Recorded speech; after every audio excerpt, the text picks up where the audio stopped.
One time I started thinking it would be 1,000 times better for Jim to be a slave at home where his family was, as long as he got to be a slave, and so I'd better write a letter to Tom Sawyer and tell him to tell Miss Watson where he was. But then I gave up that notion because she'd be mad and disgusted at his rascality and ungratefulness for leaving her, and she'd sell him straight down the river again. But think of me. It would get all around that Huck Finn helped a nigger get to his freedom. I was stealing an old, poor woman's slave that hadn't done me no harm. What if I prayed so that Jim and me didn't go to the bad place?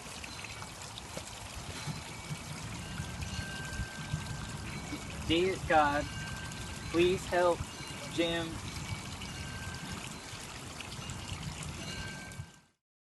I wondered why I couldn't pray. Then I realized that I was full of troubled thoughts. Then I got an idea. I was going to write the letter, then see if I could pray. Miss Watson, your runaway nigger Jim is down here 2 miles below Pikesville, and Mr. Phelps has got him, and he will give him up for the reward, if you send. I felt good and all washed clean of sin for the first time I had ever felt so in my life, and I knowed I could pray now. But I didn't pray straight off. I sat there thinking about how good it was that this happened, and how I'm not going to go to the bad place anymore, like Mrs. Watson said. Don't put your feet up there, Huckleberry.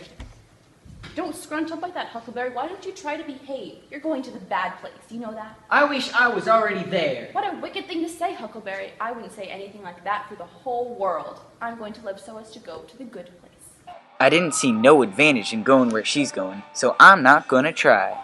Do you think that Tom Sawyer's going to the good place? Not by a considerable sight. Good, because I want him and me to be together.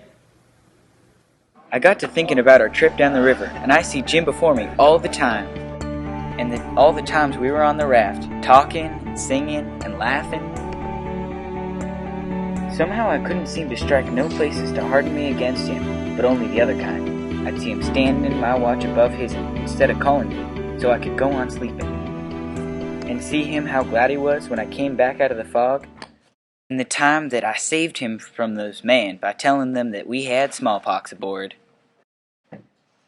And then I happened to look around and see that paper, and I knew I had to decide forever betwixt two things.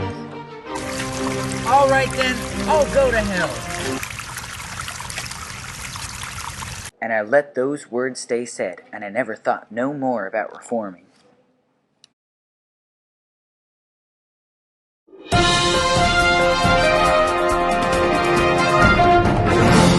What is the thematic focus of this movie? So for this movie, we chose to focus on the theme of Huck's individualism conflicting with societal expectations. So what is a quote that exemplifies Huck's confliction? A quote that exemplifies his confliction is on 213. So I kneeled down, but the words wouldn't come. Why wouldn't they? Okay, so how about a quote about societal expectations of the time? Okay, on 213 again, it was, I was trying to make my mouth say I would do the right thing and the clean thing, and go and write that nigger's owner and tell where he was. But deep down, I knowed it was a lie, and he knowed it. You can't pray a lie. I found that out. And how about a quote that talks about Huck's individualism? Okay, on 214 it says, I studied a minute, sort of holding my breath, and then I says to myself, all right then, I'll go to hell, and tore it up. Could you talk about the lighting choices of the video? Yes, so for the lighting, we chose to overexpose Huck's face. The white on his face represents death of his individualism when he chooses to pray.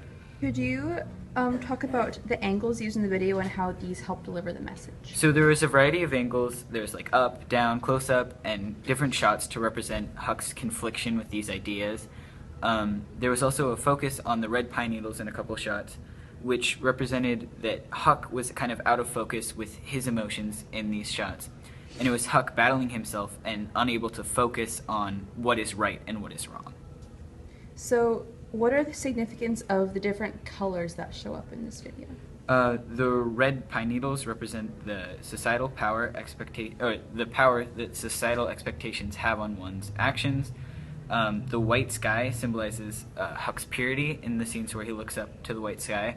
The water represents rebirth of Huck's individualism and his rebirth of thoughts when he chooses to tear the letter up. Additionally, we also chose to have the 2 slave hunters that Huck lies to and tells them that Jim is his father and has smallpox. We chose to costume them in white and gray coats to represent that they aren't actually completely bad people, because they do both give him $20 gold. Right. They're not. Money. They're evilly influenced by the society's conformity, rather than them being inherently bad people. Yes. What specific actions or body language does Noah demonstrate as Huck to show the situation of the character? Right, so Huck looks up at the sky before he decides to pray, and him looking up at the sky is just an impulse which displays how much influence society has on human behavior in general. Additionally, he looks at both of his hands, and this represents his confliction. Between the 2 ideas. Great. Yeah. All right.